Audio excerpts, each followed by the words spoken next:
And you're waking up with Damo here on 4WK on this Tuesday, the 13th of February. We have a brand new segment we're starting off today, and each week we're going to catch up with history out there. And Harold Peacock, who's going to take a look at some of the local historical stories that are in our region. And today we're going to take a look at the foundation of 4WK in Warwick 89 years ago, and how it was based on at least one transported convict. I'm very intrigued. Joining us on the line this morning is Harold Peacock. How are you, mate?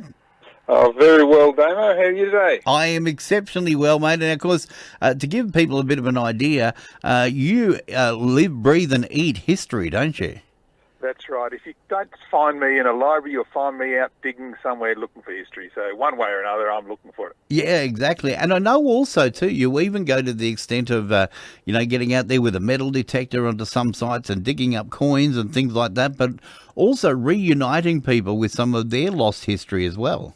Yeah, that's right. There's nothing better than finding a lost bracelet and the person who actually lost it years ago. It's a fantastic feeling, but that's uniting history with the present, which is storytelling in history as well. Exactly, and we shouldn't forget our history, should we?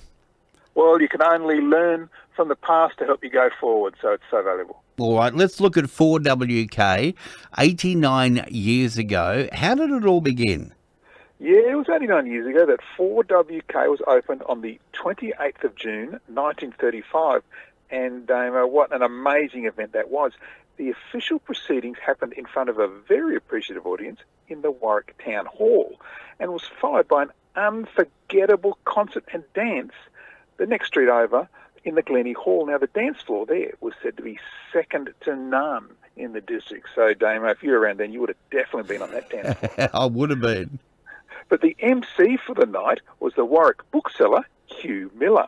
Now, he went on to become the president of the Queensland Ambulance Transport Board, and so it was no surprise that 4WK donated the proceeds of the evening to the local ambulance. So well done, 4WK back then. Yeah. Now, there was a speech given by the Warwick Mayor, Jack Orman. Now, he would serve over 10 years as Mayor, and his father had also been Mayor.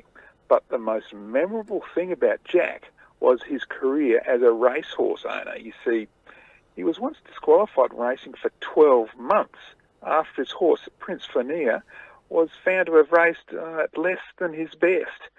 And just weeks later, and after a highly controversial clearance by the Queensland Turf Club, the Mayor's horse found an incredible form reversal to win the Rich Albion Park Cup in Warwick, worth £1,000.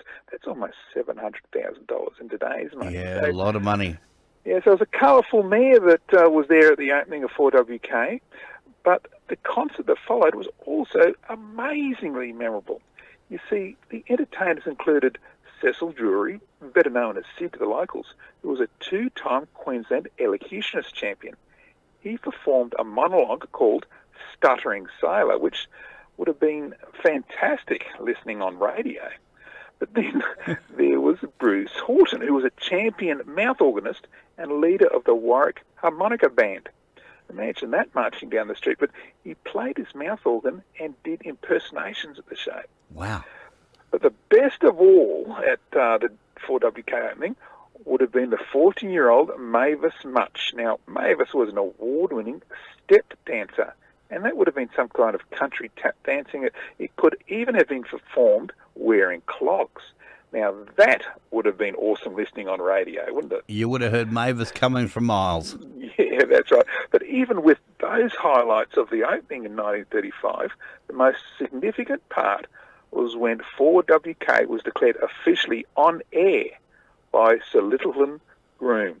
Now, Sir Lyttelton was the federal member for the Darling Downs. He'd twice been Federal Attorney General and for 4 years was Speaker of the House of Representatives. But more interesting was his father, William Groom. Now, Groom Sr. was the inaugural Mayor of Toowoomba, was elected to Queensland Parliament and became Speaker of the House.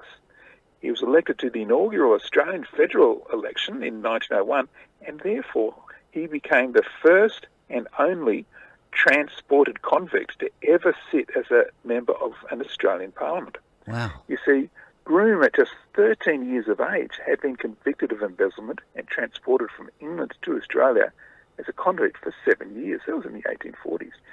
Here on the Darling Downs, he became one of the leading members of society, and that's despite significant whispers about his checkered past.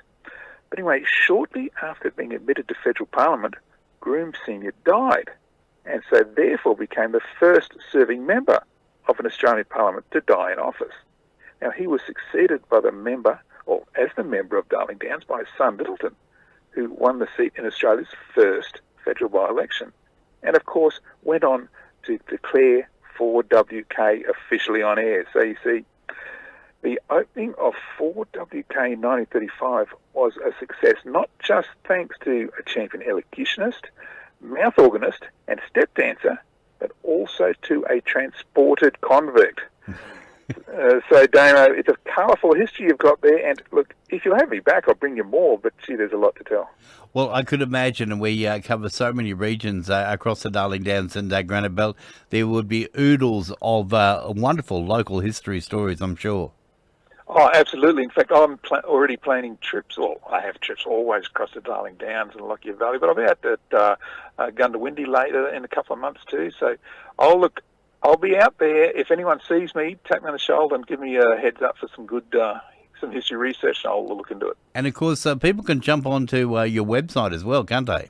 Yeah, go online to historyouthere.com, and I'll post this story tomorrow with some good photos. Fantastic. So have you got photos of the opening of 4WK? Oh, do you have me able to find that? I found the hall the dance was in. I found a few of the people involved, but you know, being radio, I don't think they're really big into photos. No, probably not. You haven't found anything. Most of us have, faces for radio, so... Well, listen, Harold, this is going to be a wonderful thing to do each week as we look at our local history and find some of those quirky and interesting stories. And, of course, as we said, people can jump onto historyouthere.com and have a look at this story, which you'll post tomorrow with all of those wonderful photos. Absolutely. And, again, if anyone wants any ideas, research, just let me know. All right. And no doubt they can email you through the website. Correct. historyouthere.com. Fantastic. Thank you so much for that, Harold, for bringing to us the grand opening of 4WK all of those years ago. Thank you very much. Thank you so much. Harold Peacock joining us there from historyouthere.com. Check it all out and have a look at the story. It'll be there as of tomorrow, and I'm looking forward already to finding out what's in store for us next week with our History Out There segment.